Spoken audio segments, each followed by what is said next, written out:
Back in 2013, Noodles Company was Wall Street's newest darling.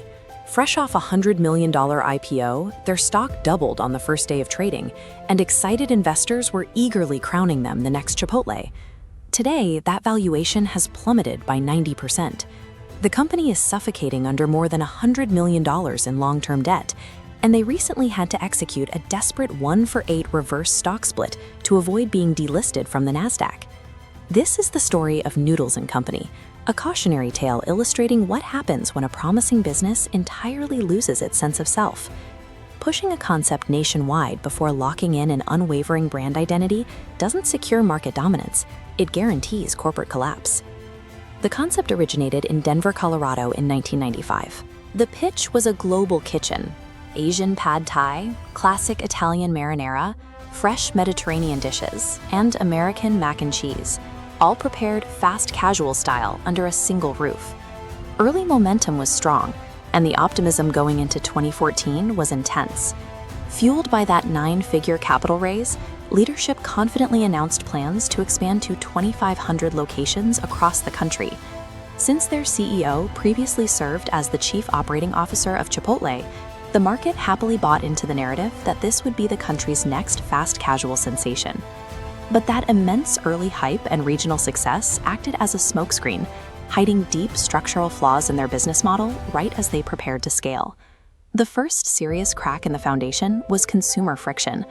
When American diners think of noodles, they usually categorize the meal as strictly Italian or strictly Asian. They do not naturally look for both on the same menu. Expanding a complex idea introduces a fatal vulnerability. An all-encompassing menu worked in early markets like Colorado and Wisconsin, where customers had time to learn the concept. But when they aggressively expanded into highly competitive, unfamiliar territories like New York, Florida, and Texas, they failed to gain traction. Define your niche clearly. If a hungry customer has to exert mental energy just to figure out what kind of food you serve, they will walk away and choose a competitor. You cannot cure a confusing core concept by building more restaurants. Scaling only amplifies the confusion. Their response to this stalling growth would tear the company apart from the inside. They entered a perpetual state of panic-driven turnaround efforts, chasing fleeting dietary trends. In 2018, they introduced zucchini noodles, which they called zoodles, quickly followed by cauliflower noodles, dubbed cauliflower noodles. The operational desperation peaked in 2022 with the highly researched linguine, and ultimately led to a staggering overhaul in 2025, where they decided to wipe out and replace 70% of their entire core menu. These erratic pivots didn't attract new crowds. They just alienated the remaining regulars, who watched their favorite staples disappear, return, and disappear again. Constantly overhauling your primary product sends a loud signal of incompetence to the market. Consistency builds trust, but chaos destroys it.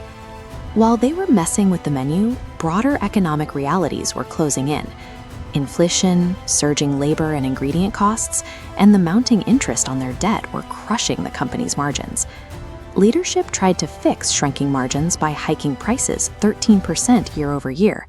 But alongside those rising prices, we see a suddenly and sharply plummeting line representing customer foot traffic. The mounting premium prices for a confusing dining experience triggered a massive customer exodus. Never try to solve bad margins simply by penalizing the consumer.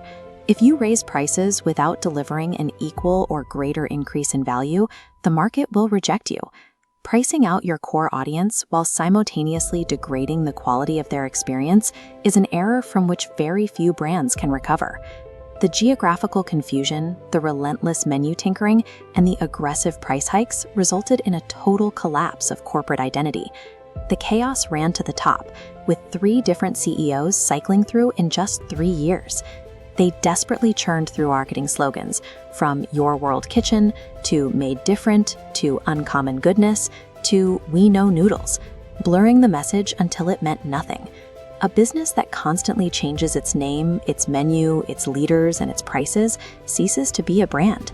It becomes a building that happens to sell things. If a company doesn't know who it is, its customers will never know why they should choose it over the competition across the street. Which leaves us with a critical question. Was the world kitchen concept doomed to fail from the start? Or was it a solid idea that was simply mismanaged by panicked leadership? Let me know your read on the situation in the comments below. And if you want to see more deep dive business case studies like this one, make sure to hit that subscribe button. Thanks for watching.